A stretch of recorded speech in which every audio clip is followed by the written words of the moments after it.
Au Liban, la mer est bordée d'immondices. À 50 km au nord de Beyrouth, ces écoliers viennent nettoyer la plage avec des bénévoles de l'ONG Swim, fondée en 2020.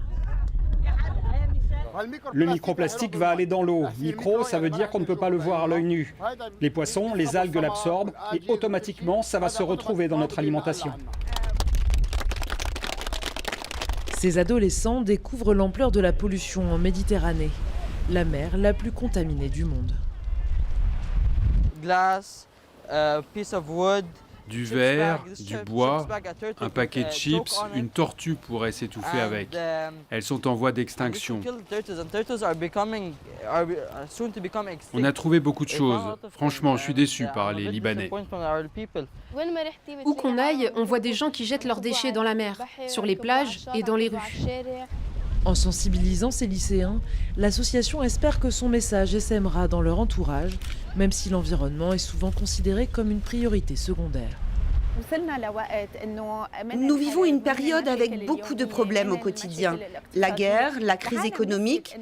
Les gens oublient que l'environnement est très précieux et que l'on doit tous le protéger. En moins de 2 heures, ces jeunes Libanais ont rempli des dizaines de sacs de détritus et même exhumé des pneus.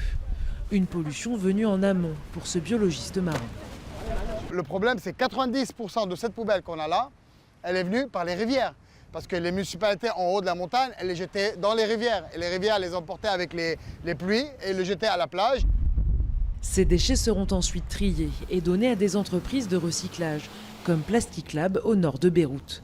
Fondée par 2 frères, Ralph et Ramiz Ber, elle compte 7 employés. Ici, rien ne se perd, tout se transforme. On peut voir aussi le broyage ici. Donc, à la fin, c'est ce qu'on est en train d'obtenir.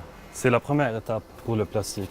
On est en train de transformer ce broyage en matériaux comme des poutres, des plaques et tout. Dans cet atelier, les paillettes sont ensuite fondues. Il y a ici des plaques chauffantes et puis on va avoir comme une sorte de pâte à modeler.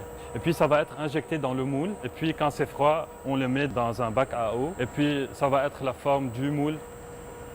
Matériaux de construction, meubles et même accessoires. L'usine remodèle 60 tonnes de plastique par an. On est un des joueurs ici au Liban qui sont en train de minimiser le volume des déchets. Le problème principal, c'est qu'il n'y a plus de place, il n'y a plus de décharge pour mettre les déchets. Tandis que le seul site d'enfouissement de Beyrouth est sur le point de déborder, si rien n'est fait, les poubelles pourraient s'amonceler dans les rues.